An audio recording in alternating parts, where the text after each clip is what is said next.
네, 머니스토리 시간입니다. 지금 이 시간 머니컨설팅의 최준영 전문가 그리고 윤지혜 전문가 모셨습니다. 두 분 어서 오세요. 네, 안녕하세요. 네, 반갑습니다. 자, 오늘 저희 노후 준비에 대한 이야기를 해볼 텐데요. 일단은 모든 분들의 고민이시죠. 노후 준비. 사실 늘 해야 되는데 생각만 하고 계시거나 그리고 난 아직도 못하고 있는데 어떡하지라고 생각하시는 분들 많이 계실 것 같습니다. 자, 노후 준비 언제부터 하는 게 적당할까요? 사실 노후 준비라는 것이 보통 다들 공감하실 텐데 정말 해야 되는데 라고 말만 하시고서는 이제 사실 이게 쉽게 되지는 않거든요. 그럴 만한 이제 여유가 없다 보니까 그 사는데 팍팍해서 아니면 가뜩이나 돈 쓸 일도 많은데 이제 장기적인 저축을 하셨다가도 금방 해지해버리시는 분들이 굉장히 많으세요. 근데 이게 사실은 굉장히 꼭 필요한 것이고 우리나라가 굉장히 이런 노후 준비나 이런 은퇴 후에 플랜에 대해서 굉장히 준비가 안 돼 있는 분들이 굉장히 많거든요. 그래서 꼭 이제 언제 해야 되냐기보다는 지금 당장 하되 적당히 내가 유지할 수 있는 선에서 점점 늘려가는 것이 좋습니다. 이런 비유를 들면은 맞을지 모르겠습니까만은 왜 이제 어렸을 때 부모님이 그렇게 공부해라 할 때는 안 하고 나중에 이제 좀 크고 나서 이제 공부를 하려고 하면은 따라잡기가 굉장히 힘들지 않습니까? 그런 거랑 좀 비슷한 것 같아요. 이렇게 꾸준히 조금씩만 해놓으면은 나중에는 굉장히 편해지지만 나중에 한 번에 이제 몰아서 하려면은 굉장히 힘이 든다는 사실은 좀 기억해 주셨으면 좋겠어요. 네, 사실 당장 눈앞에 놓인 일들도 많은데 노후 준비를 하자니 좀 벅찬 것이 사실이긴 합니다. 하지만 언제가 적정식이다라고 하기보다는요, 적은 돈이라도 당장 시작하는 게 무엇보다 중요하다라는 이야기 들어봤습니다. 자, 요즘 좀 빠르신 분들은요, 본인뿐만이 아니라 이 자녀들의 노후까지 준비하시는 분들도 많이 계시다고 하는데, 자, 어린이 금융에 가입하는 부모들 요즘 그렇게 많으신가요? 네, 그렇습니다. 지금 경제적으로 굉장히 어렵잖아요. 네. 이런 경제적인 분위기를, 사회적 분위기를 우리 부모님들은 너무 몸으로 느끼고 계십니다. 그래서 그런 걱정들이 아이들의 노후를 미리 준비해 주고자 하는 마음에서 어린이 금융 상품에 대한 관심으로 늘고 있으십니다. 며칠 전엔 어린이날이었잖아요. 그래서 좋은 장난감도 사주시고 맛있는 음식도 사주시느라고 굉장히 분주하셨을 것 같아요. 이런 어린이날이 있는 5월은 특히 가정의 달이시잖아요. 그래서 이제 아이들한테 어떤 의미 있는 선물을 주시고자 하시는 부모님들께서 이 어린이 금융 상품에 대한 문의도 많으셨고 또 가입을 실제로 하신 분들도 많았다고 합니다. 네, 정말 어린이를 위한 선물은 장난감도 좋지만요. 이렇게 금융상품 가입하시는 현명한 분들도 많으시다라고 말씀해 주셨는데요. 자, 그러면요. 왜 요즘 부모들은 자녀들의 노후까지 이렇게 걱정을 하게 된 걸까요? 네, 사실 우리 부모님들 자신들의 노후도 지금 준비가 어렵다고 느끼는 상황이시잖아요. 그런 불안감에서부터 시작되지 않았나 싶습니다. 그러니까 모든 부모님들이 그러시듯이 내 자식은 나보다 더 나은 삶을 살기를 사실 바라시잖아요. 그런 부모님의 마음, 그리고 지금처럼 어려운 경제 상황을 우리 아이들에게 물려주고 싶지 않은 이유도 클 거란 생각이 듭니다. 그리고 더더욱 100세 시대를 떠나서 110세대, 더 이상의 시대를 살아갈 우리 자녀들의 미래를 우리 부모님들은 당연히 걱정하고 계시겠죠. 또 요새 또 많이들 하시는 이야기가 있잖아요. 금수저, 흑수저 이야기 들어보셨죠?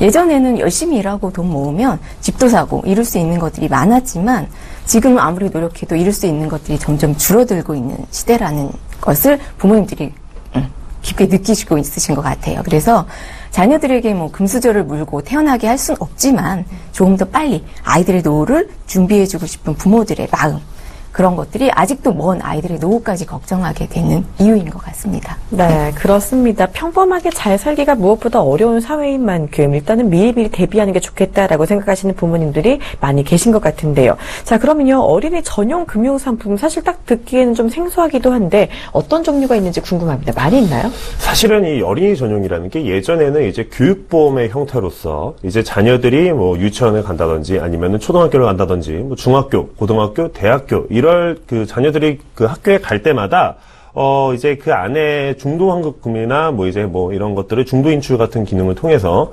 돈이 나와요.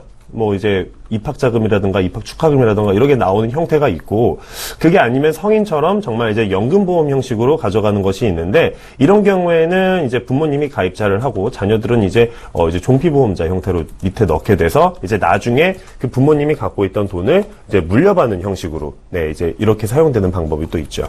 네, 일단 교육비를 대비한 것들이 많다라고 해주셨는데요. 보통은 일반적으로 보험이다라고 하면 실비도 있고요, 연금보험도 있고 종신보험도 있고 한데 이런 어린이 상품과는 어떻게 적용이 되는지 궁금합니다. 일단 어린이 상품들의 특징은요, 사망보장이 들어갈 수가 없습니다.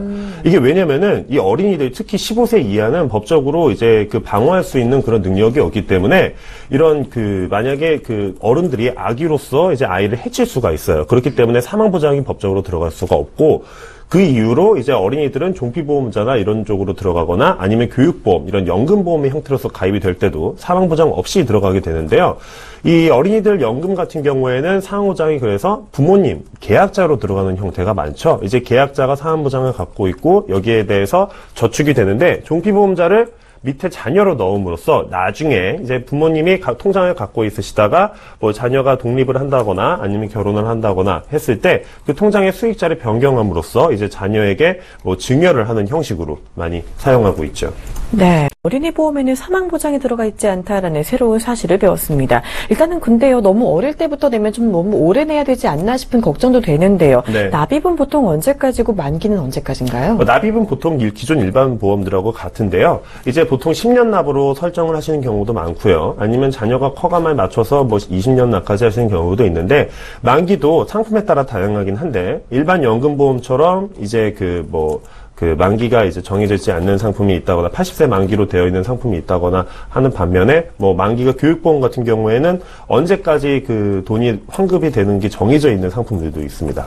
네, 그렇군요. 확실히 어릴 때부터 이런 상품에 가입을 하게 되면은 경제관념 기르기도 좋을 것 같고 또 이 자금 마련하는 데도 괜찮을 것 같기는 한데요. 자, 이렇게 수익률 측면에서 봤을 때는 그렇다면 성인이 되었을 때부터 시작하는 것보다 어린이일 때부터 가입하는 게 유리할까요? 네, 물론입니다. 자녀가 어릴 때 금융상품에 가입하시면 내는 돈이 적을 수 있다는 거, 적은 적립액으로 보장 기간을 충분히 준비할 수 있는 준비 기간이 늘어나시는 거거든요. 그래서 장기 투자가 가능해지시기 때문에 유리한 점으로 보여지고요. 또한 이런 장기 투자를 통해서 얻은 수익률을 가지고 종잣돈을 마련하셔서 이 마련된 목돈을 또 모아서 재투자할 수 있는 기반이 마련된다는 점으로 봤을 때 남들보다 조금 앞서서 미리 준비하시는 게 훨씬 더 유리하다고 보여집니다.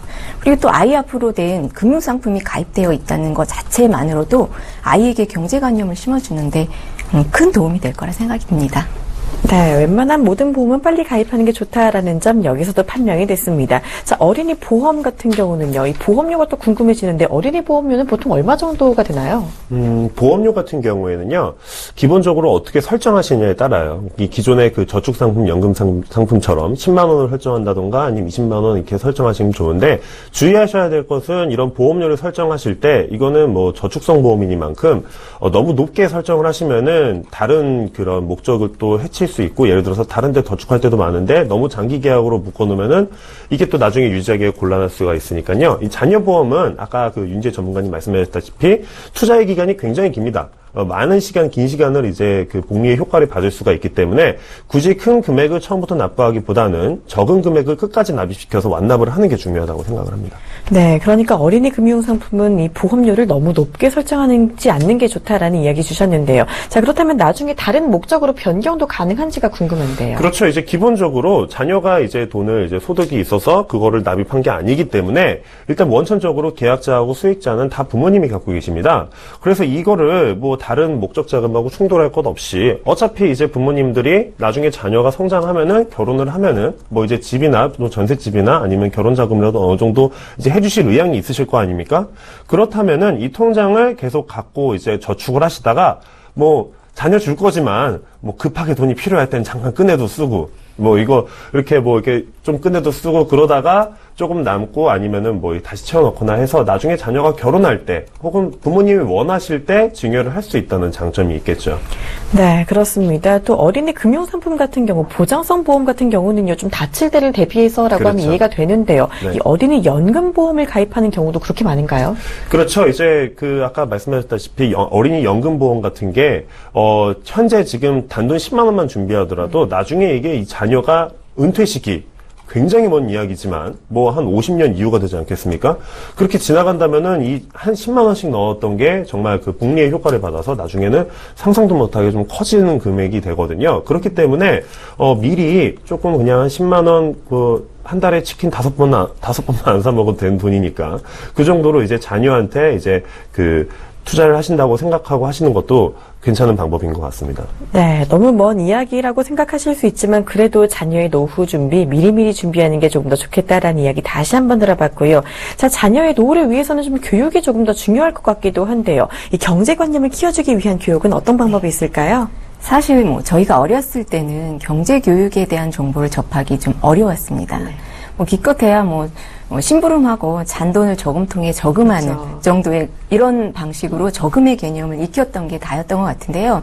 지금의 부모님들은 굉장히 아이들에게 다양한 교육과 체험을 하게 해주시거든요.